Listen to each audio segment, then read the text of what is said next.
Now it warms our hearts to have this next guest on the couch. Yes. Finally, we are joined for a conversation with Bukola Thomas.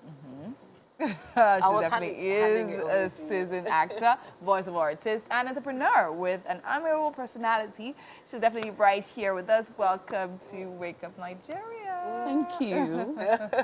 It's great to have you here. Thank you. So which capacity did you come? Did you come as the angry mother, the cross auntie, the Owambe queen? Which one did you come as today? Okay, I come as your guest. Okay. And a humble guest. Humble guest. So I don't show myself. You need to let us in on how this journey began. Yeah. Because I know that those watching right now are probably expecting you to start telling someone off because of the roles you've played in the past. No. Yeah. No? No. Okay, I started off as an invitee. Yes, because I actually followed my friend to an audition. I wasn't the one invited, but I followed her there. I went there for something else. As an entrepreneur, I sell furniture. So I went there, maybe I could have a prospect buyer.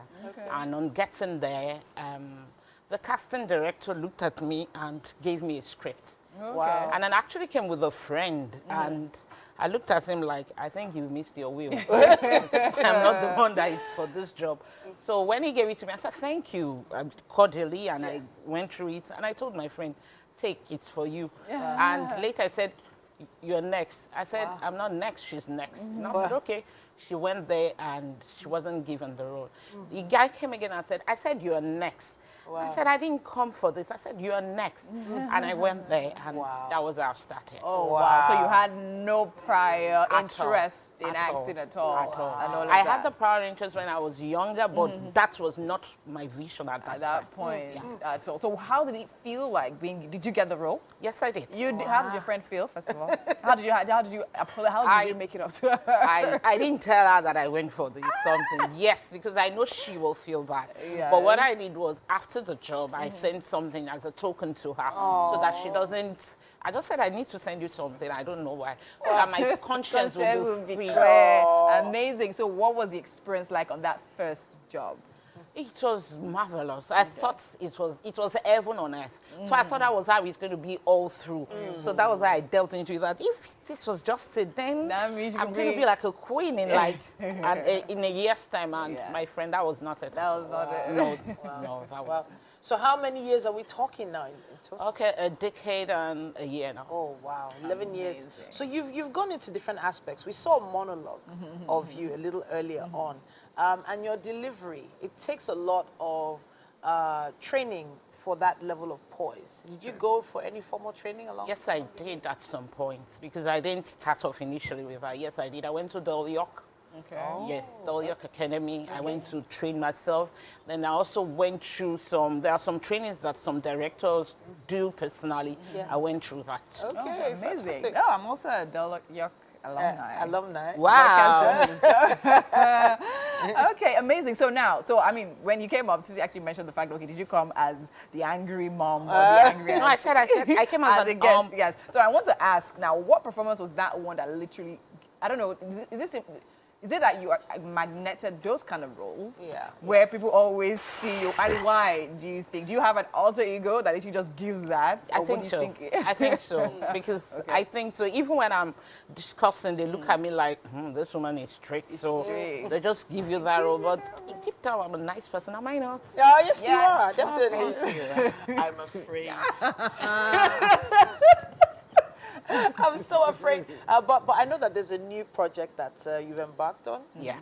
What's that about? It's Serving the Breakfast. Okay. It's a series ongoing now. Oh, wow. I'm supposed to be there, but not today, tomorrow. Okay. Yes. So are we talking about literal breakfast now or figurative? You know when they say they serve you breakfast? Okay, that one. Wow. I got it. Okay, so what's your role like in this? Well, I'm a good person there. My role is Mama Ife, Okay. a nosy neighbor. Oh. I'm not the angry person, but I'm a good person. Yeah, good person. So Yeah. everybody knows a Mama Ife or a nosy Mama Ife from down the street somewhere. And I guess, you know, based on that, it's easy to channel those kind of roles. But how have you been able to connect with your characters over the years? Okay, for every step in my life, I look at people and I pick one or two things, and from that, I'm able to embed it into myself to make up to that character. Because I know whether you like it or not, in your street, there's always one nosy neighbor.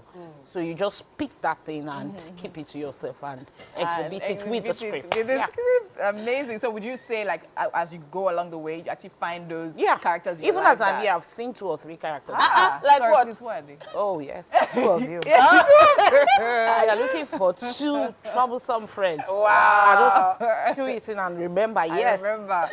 All right. Honestly, it's actually so interesting to find. So we get a lot of actors that come in as the baby girl or the fine boy role, which are kind of stereotyped. But there is a risk of being stereotyped into the type of roles you've been playing. Yeah. Have you been trying to edge out of that at all? Yes and no, because I'm not definitely stereotyping to one particular role. Fine, I chose to be a mother because that is what I can't deceive myself, and I said I want to be a youngster or a Gen Z. It's not going to work for me. Okay. Yes, I'm going to go off the board. So I choose the role I want by being a mother. But you know that different kind of mother. There's African mother. There's sophisticated American mother. There's a wicked mother. There's a cool, gentle mother. So it depends on which one you take. So I don't think, but yes, the wicked one, I don't know why. Why? They Just always comes call more you. naturally. I think so. Okay, so now you started acting about, over a decade ago, Yes. and all of that. And there's no doubt that from then till now, the industry has changed A lot. drastically. So A now, lot. what would you say is the most notable change to you, positives and negatives? Positively, now, authoritatively, you cast you for who you are, not for somebody recommending you, not for you having to sleep with somebody, or not for a word going up for you, for who you are and for what you bring into the table. That is done now. Then payments is also being done, not to the overboard, but we're getting there. We're getting there. Then a lot of things are being put in place, which is better than before. Okay. Yeah. So now, negatively, what would you Oh, say? negatively is the remuneration. It's not commensurate to what we're giving out. Okay. I think that needs to be looked into. And also, there's this thing out there that once you're an actor, they expect you to be the rich and everything that you could dole out money. And so whether you like it or not, you're in the market and people notice you. Oh, if you're going to buy that cup for 10,000, well, sorry, it's going to be now 20,000 because, oh, madam, it's because it's you, I'm giving you 20,000. And those things go along with it. Okay. All right, well, you've managed to deal with it over time, you know. But has there ever been a really great response from a fan that you can share with us? Someone that recognized you? Yes. Yeah. And the one I had recently was a bad one. Oh, wow. Yes. Wow. I did a series, Venge, and I did Officer Rhoda, which was a wicked person that she steals children. She doesn't naturally steal children. No, don't get it wrong. Don't get it twisted. Now, let me explain it to you. It's a prison. And so when the inmates give birth to children, we'll take the children naturally belongs to the prison. But what she does is, in out of her benevolence, she takes those children and give it to people that don't need children. And so they termed her to be wicked. And she's not, is she? Yeah. So I don't know, I'm leaving that question. That question. anyway, whether you like it or not, she was doing out of benevolence, out of goodwill, because there are people out there that need children. So instead of them to rot in the prison, she takes it and gives it to good homes for them to take care of. Yes. So unfortunately for me, one day I went to the supermarket and I saw somebody that knows Officer Rhoda, and I was there, and she was with her child, and the first thing she did is come to my back. Wow. Like I was still saying, hi. And she said, I know you. Wow. We're still children. Wow. And she was serious. Yes, she was. And I was like, madam, it's not me. Wow. I said, I know you. You are in Venge. You're still children. I said, no, that's Rhoda. That's not me. She's my twin sister. And she was like, because for you to explain to her that that is a character, not the real person, you're going to go a long way. So I just have to tell her that that's not me. That's not 20. It's impossible to believe that people still in Yeah. this time Yes, that they still actually... believe Yes, those- they still Wow. believe that the role you're playing is You know what? Let's call for a clip. Of your... Yeah.